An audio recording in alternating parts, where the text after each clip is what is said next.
Alrighty guys, and welcome back in. Today we're going to be spawning in on the Saloon, one of my favorite maps in Dead by Daylight. Now, a lot of people don't like it. I honestly think it is a killer-sided map, even though there are some platform gens to have to deal with. That being said, I always have a lot of fun on it. It is a small map. Jungle gyms are very unsafe as well. We can see we have a police officer, Detective Tap, floating around beside us. It's good to know. Alright, we're going to grab whatever's in the chest. We've got to make it. Now, I don't necessarily want to work on the generator above me. Seeing this door is already open means nothing, actually, because the door to the right is sealed. Alright, who was the killer we're versing?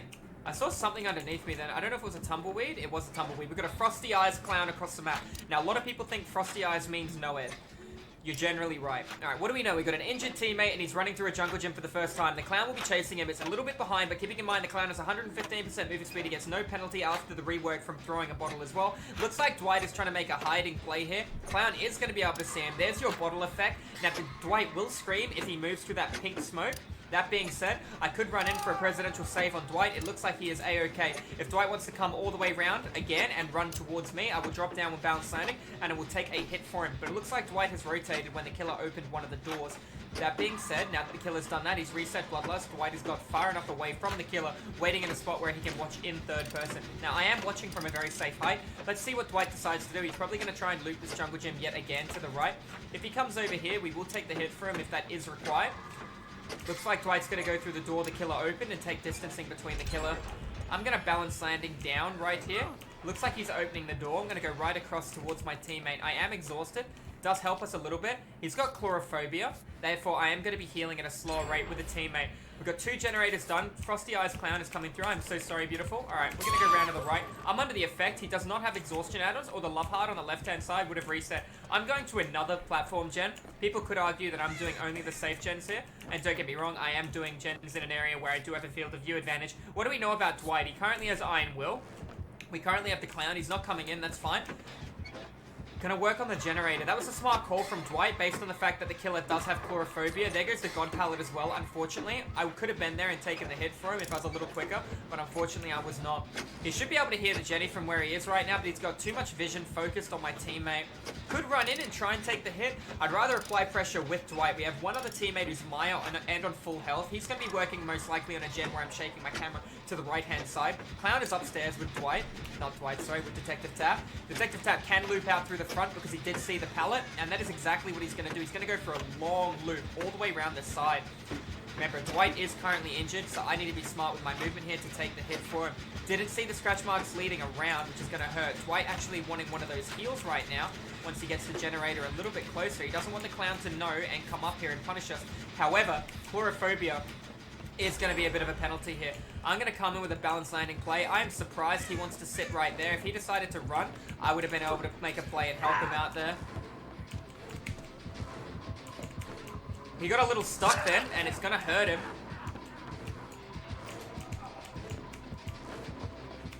I should be able to make this with flying colors and go for that nice pallet stun. I even delayed it a little bit to make sure I got it at the last possible second for him to move because I didn't want to mistime that one.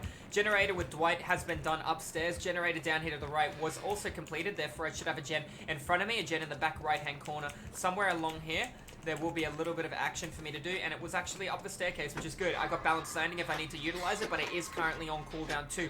A lot of people argue that dual exhaustion perks isn't a good play, and to a degree they're right. I'd be better off with a perk that can benefit my teammates, something like borrowed time. However, having dual exhaustion means I can react to every situation available in the trial, providing I'm not currently exhausted at the given time. This means I'm going to be able to drop down if I need to. I can hear he's getting really close.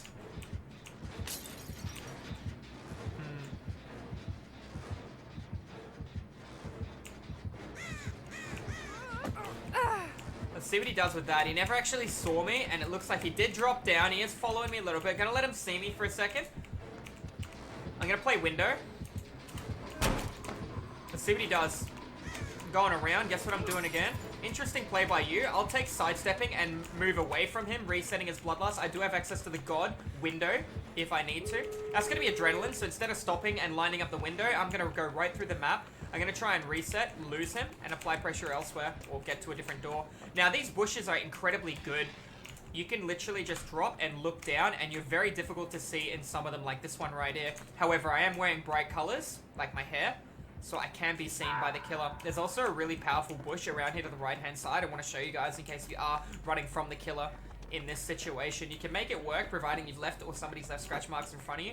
This bush right here works like an absolute charm. The amount of times I've gone in it and I've just disappeared from the killers have been hilariously funny. We've made a couple of videos on that too, so make sure you guys do check them out as well. Now I can hear that we've got Detective Tap being hit by the bottles. I'm going to grab this thing in front of me. It's going to give me 250 blood points as well. That can put you over the cap, therefore above 32,000, which is a cap in a trial. Looks like the clown's having a little bit of a sticky situation right now. I don't want to reveal the fact that I'm right behind him.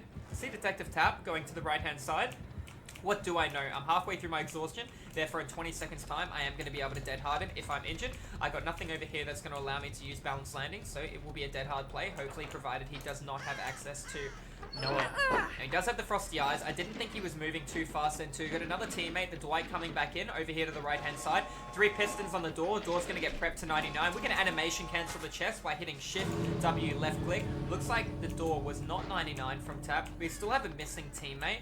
Kind of want to go back in and make sure they're okay, but it looks like my team is dipping. I can see movement over here to the right. I'm going to go too in case my friend does have the hatch, or the other guy does have the hatch. That being said, I will give the clown a hit if he wants to come over, but it looks like he is just going to leave and rotate through the map. It was a difficult game for the clown. There were platform gens to deal with. There were a lot of doors to open, and unfortunately he just couldn't commit to the chases that he did. If you can't hit a survivor in generally 15 seconds, you're kind of putting yourself in a sticky situation unless you get a pallet out of it as well. That's a valuable pallet. That would be a good time for you to be able to rotate away. Playing a weaker killer like clown, time management is so vital. As opposed to Freddy, you can get a little bit greedier on your times because you can teleport across the map. That is not an actual rule. It is a bit of a guideline for the people that are new to Dead by Daylight that I'm teaching time management when it comes to it, because it will either win or lose you a game. It is a rank 1 game as well, guys. As you can see, I didn't really get to loop the killer, but that is okay. I'm sure there'll be more looping in the next video. Anyways, guys, GG's well played. If you're watching this one on YouTube, make sure you do slap down that subscribe button. I do educational Survivor and Killer Dead by Daylight content all the time, and you can pop into the live streams and help me teach the beautiful new faces of the fog as well. Anyways, guys, GG's well played. Hit the subscribe button, and I'll see you in the fog.